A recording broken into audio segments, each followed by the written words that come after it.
जिंदगी की हकीकत बस इतनी सी है, इंसान पल भर में याद बन जाता है।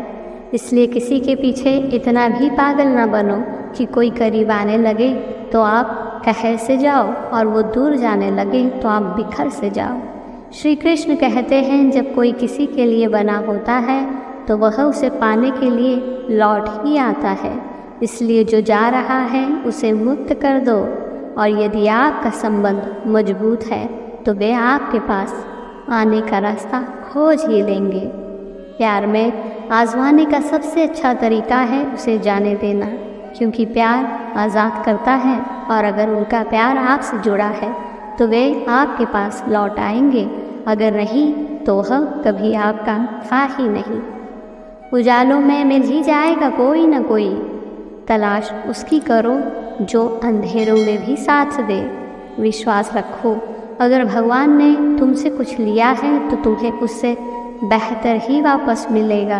अगर ज़िंदगी में कुछ बुरा हो तो थोड़ा सब्र रखना, क्योंकि रोकर हंसने का मज़ा ही कुछ खास होता है।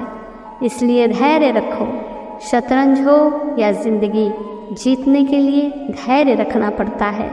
याद रखें, यदि आप यूं ही किसी के पीछे पागल बनकर अपना समय को बर्बाद करोगे तो एक दिन समय आपको बर्बाद कर देगा। इसलिए चाहे कुछ भी हो जाए, जीवन में वक्त के साथ चलना सीखो, क्योंकि वक्त किसी के लिए नहीं रुकता।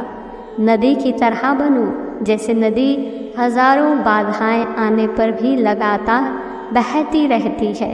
भले ही कुछ जगहों पर रफ्तार कम हो जाए, लेकिन वो रुकती नहीं। श्री कृष्ण कहते हैं, जीवन एक शानदार यात्रा है, एक यात्रा जो हमें असंख्य अनुभवों, रिश्तों और भावनाओं के माध्यम से ले जाती है। अस्तित्व के इस जटिल जाल में लोग आते हैं और चले जाते हैं, कुछ भी स्थायी नहीं है। इसलिए किसी की चाहत में इतना भी ना खो जाओ कि वो छोड़ कर जाए तो आप पागल ही हो जाओ और जीवन में थम से जाओ। अगर आप एक खुशहाल ज़िंदगी जीना चाहते हो तो उसे अपने लक्ष्य से जोड़ो, ना कि किसी इंसान या चीज़ों से, क्योंकि निराशा एक ऐसी बीमारी है जिसकी चपेट में एक बार कोई आ जाए तो उसका उभरना बहुत ही मुश्किल हो जाता है। वो निराशा है जिसे हम प्रिय मानते हैं, उसे खोने का डर।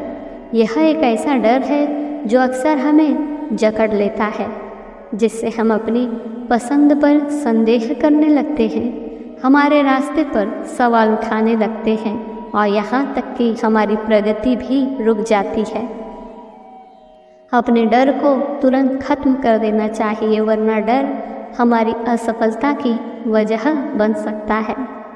जीवन में किसी को इतना भी महंगा मत बना दो कि वो आपको सस्ता समझने लगे। आपकी खुद की मूल्य को समझे, फिर कोई भी आपको सस्ता समझने का साहस नहीं करेगा। जब हमें एहसास होता है कि हम अपने रिश्ते या अपने जीवन में लोगों से परिभाषित नहीं हैं, तो हम अपने रास्ते पर चलने, अपने जुनून का पीछा करने और खुद का सर्वश्रेष्ठ संस्करण बनने का साहस पाते हैं। धन्यवाद।